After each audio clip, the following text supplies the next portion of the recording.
Okay, so what I want to do today is spend the time showing you or giving you the data, the scientific background of the 21 years that we've been working on this compound and how we've been trying to develop it for use for cancer, and then show you some of the more, let's say, recent developments with this also being used for viral infected cells, as the title belies.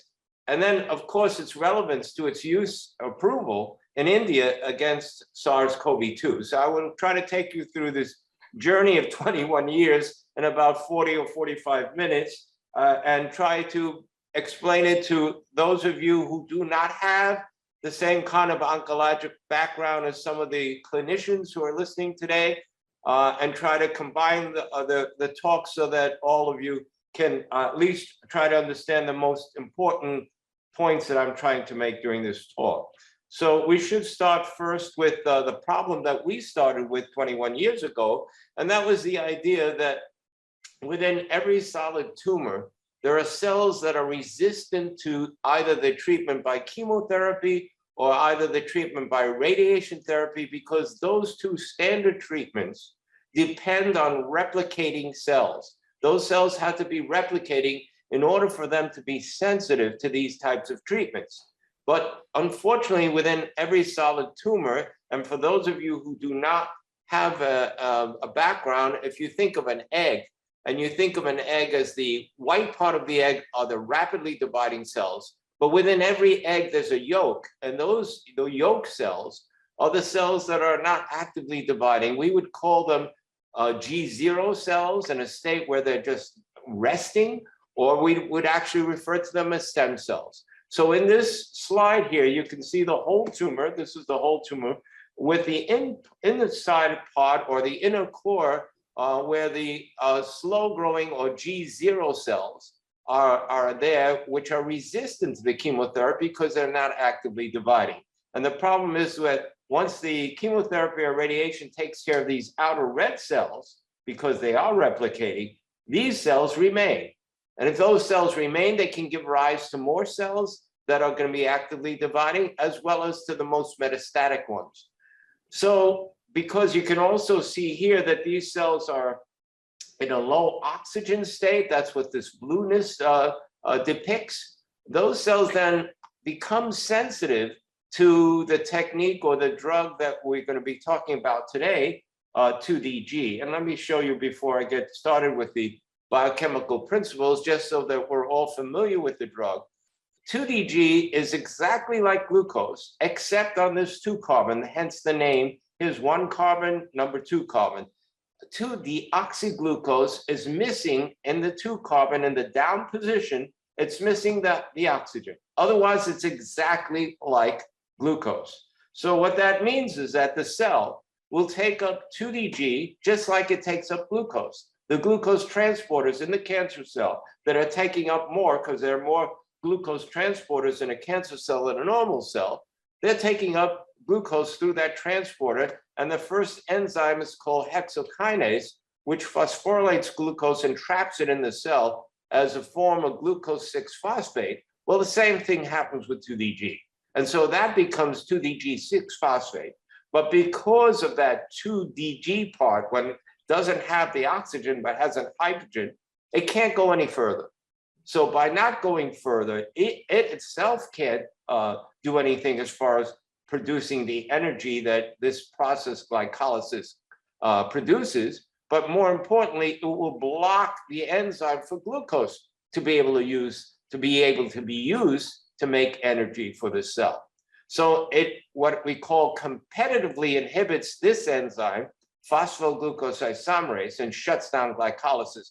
But as it builds up in the cell, it can also block allosterically, what we call allosteric inhibition. It can block this enzyme, hexokinase, and completely shut off glucose from even being used in the cell.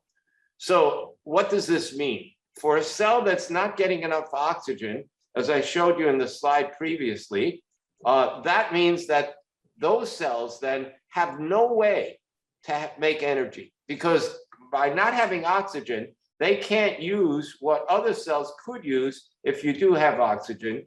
And unfortunately, this is not showing. But if the oxygen is gone, yes, if the oxygen is present in the cells, in normal cells, then you can use other energy sources like fatty acids and amino acids. So these are the three energy sources that we all have: fats, proteins, and carbohydrates. But without oxygen, then the cell dies. Whereas those cells, even if, which most of our cells are, they're in the presence of oxygen, those cells will survive. And even if you got enough 2DG into those cells, they would use these energy sources to overcome that. So that's one of the big windows that we have in using this type of treatment. Now, here on the right-hand side, we're showing that 2-deoxyglucose gets in more to hypoxic cancer cells, more than cancer cells, and the cancer cells take up more than the normal cells. So we have this normal or natural window of selectivity of more 2DG getting into a hypoxic cell, more 2DG getting into a cancer cell, and the least getting into normal cells. So as I say, even if you got enough to block glycolysis in the normal cell, as long as you have oxygen, you can survive that, much like the Atkinson's diet, where if you burn your glucose or you lower your glucose, you can now use fats and proteins in order to survive and lose weight. But that's not the point here. The point is that we have this nice selectivity, a natural selectivity that hypoxia offers us, the difference between cancer cells and normal cells, at least for those cells that are hypoxic. So that's what I'm going to talk to you right now and show you many experiments, but I'll only show you two. We did many, many experiments in many different types of cancer cells.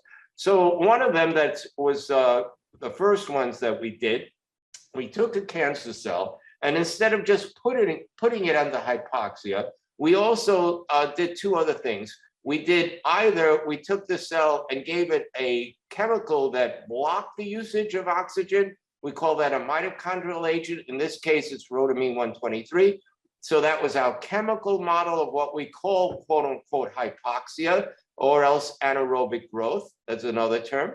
Or else we actually got rid of the mitochondrial DNA. So that's our genetic model. And those cells then were still relying on glycolysis to survive.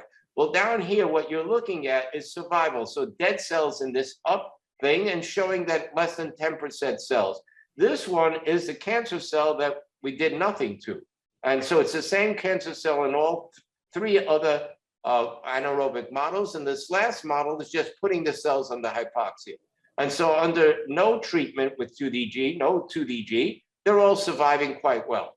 So that means that under our models of anaerobiosis, the cells are doing fine, but they're using glycolysis. So once we give them 2DG, those cells that are dependent on glycolysis die. And that was the first process that we had to show, at least in vitro, that our concept was working. And this is just what we call a dose response, or at higher doses. And as you can see, even in those cells that are what we call the normoxia cells, nothing wrong with the mitochondria, there is a little bit of cell death, and I'll show you why in a couple of slides later. So now we take that concept and bring it to what happens in vivo or in animals. And working with one of the world's experts in a disease that causes retinoblastoma in children, which is the #1 eye cancer in children, Dr. Tim Murray, he came to my lab and told me that in certain children that come in too late, he cannot save them by treating them with the treatments that he gives. And one of the main treatments is carboplatin. And he thinks it's because those tumors are too large and they have too much hypoxia. So he wanted to study 2DG in collaboration with our lab to see whether or not 2DG could actually have effects, positive effects, in combining it, just like we thought, in combining it with chemotherapy to try and get the whole tumor. And he has a model called the transgenic model of the disease, where by knocking out the most important genes that causes this disease, retinoblastoma gene, as well as the p53 gene, all the animals get retinoblastoma. And this is what it looks like in an untreated animal, 22 months after, 22 weeks after birth, they have a full complement of retinoblastoma. That's all the purple here. What you're looking at is the whole eye, cornea, lens, and then all of the purple is tumor. And then when he gives his treatment with carboplatin, he reduces the tumor by about 50%, which is depicted here in the quantitative measurement. And then when you give 2DG alone, you also reduce the tumor, but not completely. But when you give the combination of these two drugs, you get almost a completely normal retinal epithelium.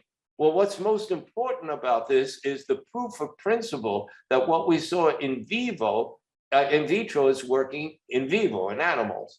And so we used a drug called pimonidazole, which is commonly used and can be used, it's very non-toxic. It can be used in patients where you want to, if you want to look at a biopsy and see how much of that biopsy, how much of that tumor is containing hypoxic cells, then you can use this drug, give it to the patient 30 minutes before and then do the biopsy. In this case, we did it with the animals that were being treated or untreated with 2DG or the carboplatin.